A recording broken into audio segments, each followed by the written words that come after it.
Hi, it's Pastor Jason, and I wanted to check in with everyone, see how everybody's doing, give you a little bit of an update on where we are as a church and where we are, or how we're going to be moving forward. When we were together, quote unquote, this weekend with our online service, my focus was entirely on the service itself.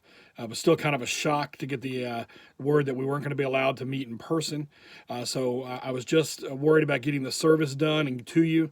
And I spent the last couple of days thinking, praying, reading articles, anything I can get my hands on, just to try to figure out what's going on and how to chart a way forward for us as a church. So here it is. I got a plan for at least for the next couple of weeks, probably the next couple of months, the way things are going. So here we go. The main thing I need you to know, above and beyond everything here, is that God is still in control. That He is aware of everything that's happening in the world. And in fact, He is allowing everything to happen that's currently happening. He has a plan for it to be used for good, for His good. That's God's promise to us, that everything is used for His good. And so we're believing in that. I believe God is also, so He's aware of everything that's happening. He has promised to protect us from diseases. Now, I want to go in a little detail here. He's also given us common sense. Right? God has never promised to protect us when we're doing something foolish. Right? So the precautions that are being given to us and the things that are being asked of us to be staying apart and quarantined from each other are common sense, smart things that we should be following. God has not promised to protect us if we just do whatever we want. Right? If you remember the story of when Jesus was tempted by the devil, one of the temptations was the devil took him up to the highest point of the temple. And he showed Jesus, or he told Jesus to jump, right? He said, jump. The scriptures say that the angels will protect you, right? You won't be hurt if you jump off of this temple. Well, that's foolishness, right? God never promises. And in that particular psalm that the devil was quoting, he didn't quote the whole thing. He just quoted one piece of it. The psalm is very clearly about God's protection when we live inside of His will. And so the things that are being given to us now, the precautions that we were being asked to take are things that we should take seriously and things that we need to do. Because while God has promised to protect us, He's not promised to protect us when we're being foolish or we're being stupid. So on that same note, right, that He's promised to protect us and not to protect us when we're doing something foolish, He's also called us to love each other. And so that needs to be the overarching theme of what it is that we're going to talk about from here on out, that God has called us to love each other. Now, we know, especially if you've been with me for any length of time, that to love someone is to put their good ahead of your own. It's why we as a church are going to embrace the restrictions that are being placed on public gatherings right now.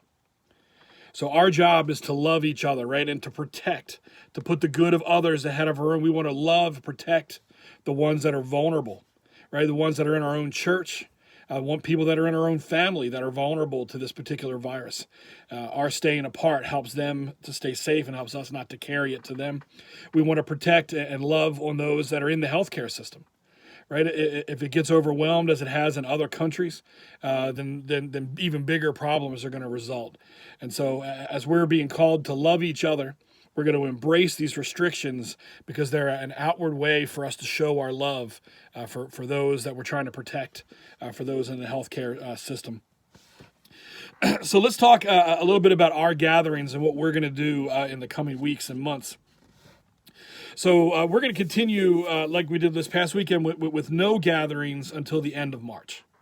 So this was mandated by both Parkview and the people at New Life, where we usually meet in the mornings on Sunday. It's been requested by the government. In addition, Superintendent Harvey has suggested and requested that we obey what the government is asking us to do, and so to not gather publicly at this time. We're going to continue with the video service, kind of like we did this weekend. We're going to put that up on Facebook. We're going to make sure it gets up on YouTube as well. I realize not everybody has Facebook, but I think everybody should be able to access YouTube. My goal is to get the service up and available to you on Saturday night. I actually have a lighter schedule coming up, working at the record store, so I should have some more time to work on this. I want to get those up Saturday night so that you can watch them whenever, whatever works for you. Let's be honest. This is likely to continue into April and May. We have not heard from Parkview. We've not heard from New Life, but based on the CDC regulations or recommendations, I would expect that they're going to ask us not to gather in large groups for at least another month or two. So I want to use this. This is an opportunity. We're going to hear the word opportunity a lot coming up here. I want to use these next 2 weeks between now and the end of March to work out a system for us to have home gatherings or small groups, you might call them. I want these groups to start meeting that weekend, that Sunday of April 5th. It's really an opportunity to figure out how to do something that I feel like we should have been doing all along. I know in our very, very, very early days, we had a little network of small groups, and we were able to sustain that for a little bit, but our church hasn't been very large, and it's been hard to do, but it's been something that I feel like we need to work out and figure out. So I'm looking at this as an opportunity. So over the next 2 weeks, we're going to have some discussions, and we're going to figure out what the best way to do that, what that would look like. So these groups would gather together. The sermon would still be on a video. I can't be in every place at once. I would say it's likely that I would make my way around if assuming we can get a couple of groups going, make my way around. But in those groups would be plenty of time for discussion.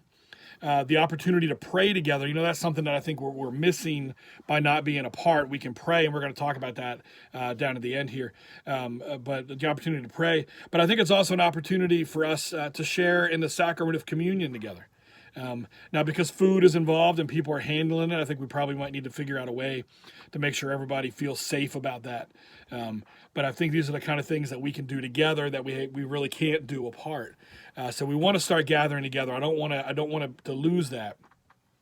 But again, we're trying to be respectful and obedient of what's been asked of us. So we would resume the Sunday gatherings, the Sunday morning at New Life in Bel Air, and the Sunday evening at Parkview in Box Hill up in Abingdon, as soon as we're allowed to. My goal is to get back to that as soon as we can. I miss everyone, and I know that it's good for us to be together, and so I want to do that. But I would like us to continue, once we get back to the Sunday meetings, I'd like for us to continue to meet in these small groups for Bible study. At some point during the week, a group can work out among itself how it's going to work out, what time and where. But I think it's an important thing to do. I think it's good for the health of a church. It's good for the health of a Christian, of all believers, to be involved in some kind of small group, some kind of Bible study.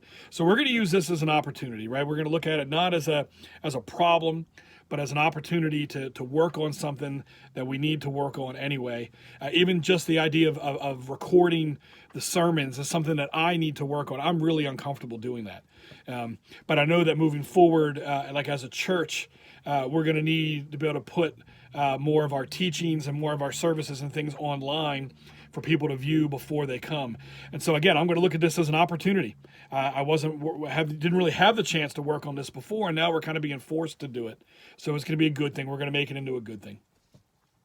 So we have another opportunity in addition to the way we're going to look at small groups and in videos for the messages and whatnot. We're going to have another opportunity to be the hands and feet of Jesus. Now, I pray about this all the time. I pray for us to have these opportunities, and we have one right now. And we actually have a built-in opportunity because we already serve at the senior apartments at Parkview there in Box Hill. So here's what we're going to do to help out. We're going to offer to help with shopping for any of the residents there, not just the people who come to our church there, but any of the residents there who would like somebody to go shop for them. The plan here is that I'm going to go in on Wednesday at noon and also on Saturday at noon, and I'm going to pick up shopping lists from anybody who needs stuff. I'm going to pick up their payment. And then what I'm going to do is distribute those lists and the payment to volunteers, Grace and Truth volunteers primarily, but I also have members of my extended family as well as my neighborhood here in Box Hill North that have offered, and people are looking for opportunities to help in this way. So I'll go get the lists, get the payment, distribute it to you all. People will go, you'll go do the shopping and then bring it back so we can get it to the people at Parkview. Maybe you'll bring it right back there. Maybe you'll bring it to me and I'll bring it over. We'll get that. I guess that's a detail I need to get hammered out there. But the idea is that we get the the list on Wednesday. We're going to get them their groceries and get right back to them as soon as we can. If we're not going to be back there the same day, Wednesday or Saturday, then we're going to make sure we call and let them know that. But the idea is we're going to go serve in this way. This is an opportunity to be the church, not just go to church, right? I'm going to be honest with you here. I feel like the workload on our Sundays has kept us from doing this sort of thing. Other outreach. It's kept me from being willing to ask you all to do some things like this. But we're not going to have a Sunday service to set up or tear down for a little while here. So I want to put that time and effort into serving those that God has already put under our care. He's already placed us there at Parkview. He's given us what everybody would consider to be a vulnerable population in this particular time with this particular virus that's going around. And so we're going to do our part. And this is a small thing that we can do, but we can go out and do the shopping for people and bring them back their grocery or their medication, whatever it is that they need us to do there. This, to me, is every bit as important as the Sunday service. It's something that really has been lacking in our church. Again, I gave you the reason why. I think the Sunday morning and the Sunday evening together has taken up most of our time and effort and our even our thinking, just our abilities, resources. And so now that we have an opportunity to not do some of those things on Sunday, we're going to make sure we can go do these sort of things and be a help involved in this community that we've already been a part of.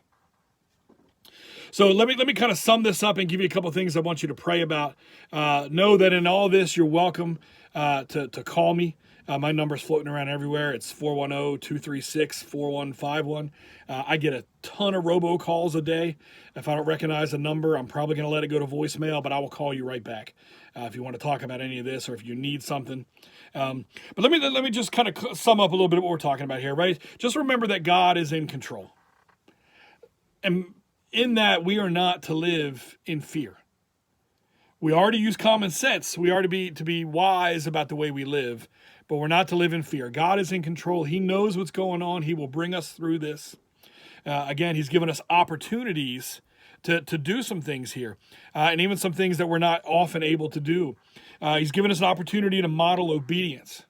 Right? The government has asked us not to gather in groups above 10. So we're going to be obedient to that, right? The superintendent has asked us not to gather because that's what the government is. So we're going to do these things. This is important to show people. We're going to model obedience.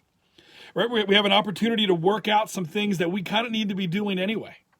We need small groups. We need more video to put on our website and out there on Facebook. We need this opportunity to be the hands and feet of Jesus in a tangible way to the residents at Parkview. So this is an opportunity for us to do those things. It's an opportunity to love those that God has placed in our care, right? The people at Parkview in particular, but also those in our church that might be at risk or that might be vulnerable to this particular virus, right? These things that we want to do, I don't want these to stop when we start getting together again on Sundays. I want this to become part of our life and become part of our church and part of what we do. So these are just opportunities to get some things worked out and set up that we're going to move into our future and continue to do. So some things that I want you to pray about as we're going through this is I want you to pray for those who are sick, for those who are affected by this virus, but really any virus, right? We want to just pray for all those who are sick, and not just those that we know, not just those in our area, but those around the world. We want to pray for God's healing, right, and for Him to work in all of these situations. We want to pray for those who work in healthcare, particularly those who are on the front lines against this virus, that God would protect them, but they would also have wisdom to know how to treat patients, that they would have wisdom to know what to do and how to stop this spread of this virus. I want you to pray for all those in leadership. That's those in the government. They're making hard decisions. The people who are even in industry, like they've made millions upon millions of dollars are being lost by events being canceled and things being moved around and shuffled. And I know those weren't easy decisions for anybody to make. Pray for church leaders. You can pray for me. This isn't an easy thing to do. there's a lot of thought and a lot of energy that goes into this, and I know that not everybody's going to be happy with what we're talking about here, but I think this is what God is calling us to do, and I know that my fellow pastors, not just Free Methodist pastors, but other pastors, are making tough decisions about all sorts of things right now. There's legal things for us to worry about. There's safety and how to accomplish what God has called us to do within the restrictions that we have. And so just pray for leadership at all levels. It's so important. Please pray for those who are afraid. God doesn't bring a spirit of fear, the devil does. But these are tricky times. These are scary times. These can be overwhelming times if we allow them to be. So pray for those. Pray for those who are afraid and those who aren't sure what's going on. Pray for God to bring his comfort and his peace to them. We know that God is a God of healing, but he's also a God of comfort and of peace, and he will bring that to those who need it. Pray for an opportunity to be that comfort and peace to somebody, to speak on God's behalf. This one, this is, might be a little lighter, but it's serious, right? Pray for those who are at home with stir-crazy kids. Right, kids have been home already for a couple of days. It's already getting kind of crazy around my house. I'm sure that's the same with others. A lot of us are working from home while our kids are home. This is a new thing. There's just a lot of chaos and a lot going on. We're all trying to figure out how to properly lead our families, do our jobs, raise our kids, and do all the things that we're asked to do, but under these difficult circumstances. So we ask you just to keep all of this in prayer, keep each other in prayer. Keep informed. Stay with us if you're not connected with us on Facebook. It's facebook.com/graceandtruthcc. The website is graceandtruthcommunitychurch.com. We'll make sure to get these things uploaded to there so you can have them. You can have them as resources. We also will have available ways for you to give electronically. You give your tithes and offerings. Many of the church's expenses don't stop just because we're not meeting together, so we still rely on that for us to be able to stay open and to be able to stay in doing what we're doing. So thank you for watching this, for taking the time. Sorry it's so long. The shorter version is in the PDF that'll be found available here, and also on the website, on Facebook, all those good places. And we'll email it to you as well. So thanks very much, and God bless.